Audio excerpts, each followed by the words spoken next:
ہم پڑھ رہے تھے صحت اور امراض کو، اور اس میں ہم مختلف متعدی بیماریوں کو پڑھ رہے ہیں۔ لاسٹ ٹائم ہم نے پولیو اور اس کے بعد ہیپاٹائٹس اے کو پڑھے تھے۔ آج ہم کو پڑھنے کا ہے پیچس کو۔ سب سے پہلے پیچس کی وجہ کیا ہے، یعنی یہ بیماری کس وجہ سے ہوتی؟ تو یہ بیماری کی پہلی وجہ ہے بیکٹیریا، اور بیکٹیریا بھی کئی قسم کے ہیں۔ اس میں سے ایک خاص قسم کا بیکٹیریا جو شگیلا بیسیلس کے نام سے جانا جاتا، اس بیکٹیریا کی وجہ سے پیچس کی بیماری ہوتی ہے۔ اس کے علاوہ مختلف قسم کے وائرس اور ایک خاص قسم کا امیبا ہے جو اینٹا امیبا ہسٹولیٹیکا کے نام سے جانا جاتا۔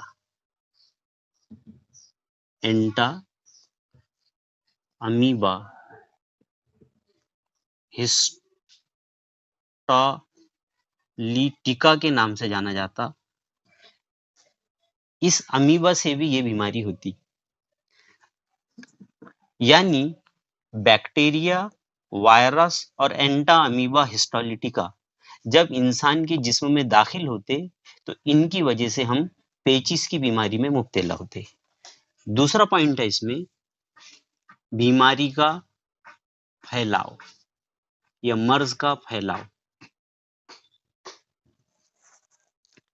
اس کو تادیہ کا واسطہ بھی اس طرح سے کچھ کتابوں میں لکھا گیا۔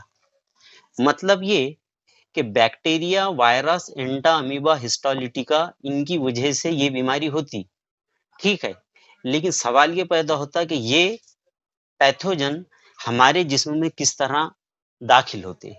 تو یہ پیتھوجن ہمارے جسم میں پانی یا غذا ان کے ذریعے منتقل ہوتے۔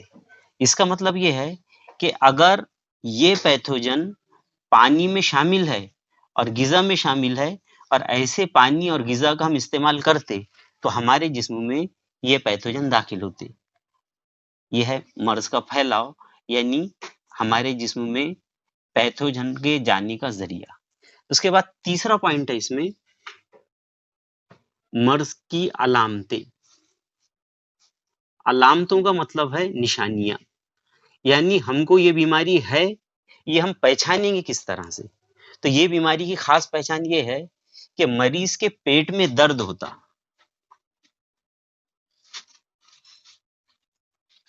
اور پیٹ میں درد ہونے کے ساتھ ساتھ مریض کو پانی کی طرح جلاب ہوتے، یعنی ایک دم پتلے جلاب ہوتے، لیٹرین ہوتے۔ یہ دو خاص علامتیں ہیں پیچس کی۔ اب اگر آپ یہ بیماری سے بچنا چاہتے تو یہ بیماری کے لیے روک تھام کیا کیا ہے؟ تو بیماری کی روک تھام میں سب سے پہلی بات آپ کو ذہن میں رکھنی کی ہے کہ یہ بیماری پانی اور غذا کے ذریعے منتقل ہوتی، یعنی اگر آپ پانی کو چھان کر اور ابال کر استعمال کریں گے تو یہ بیماری کا خطرہ کسی حد تک کم ہو جائے گا۔ تو پہلی احتیاطی تدبیر ہے پانی کو چھان کر اور ابال کر استعمال کریں۔ رہا سوال غذا کا، تو غذا کے بارے میں بھی آپ احتیاط کریں گے۔ آپ غذا کو پکنے کے بعد 1 گھنٹے کے اندر استعمال کریں گے، یعنی تازہ غذا کا استعمال کریں گے۔ اور تازہ غذا کا استعمال آپ اگر کریں تو غذا میں ان پیتھوجن کا شامل ہونا بہت مشکل ہے۔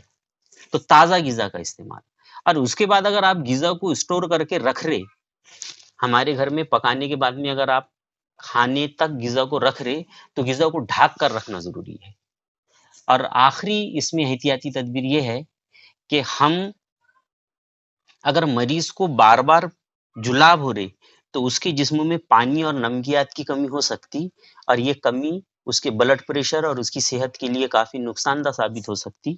اسی لیے ایسے پیشنٹ کو ORS، جو کہ میڈیکل اسٹور پر بھی فسوف کی شکل میں ملتا، اس کو آپ پانی میں ملا کر ORS کا محلول تیار کرتے، تو یہ محلول وقفے وقفے سے اگر اس کو دیا گیا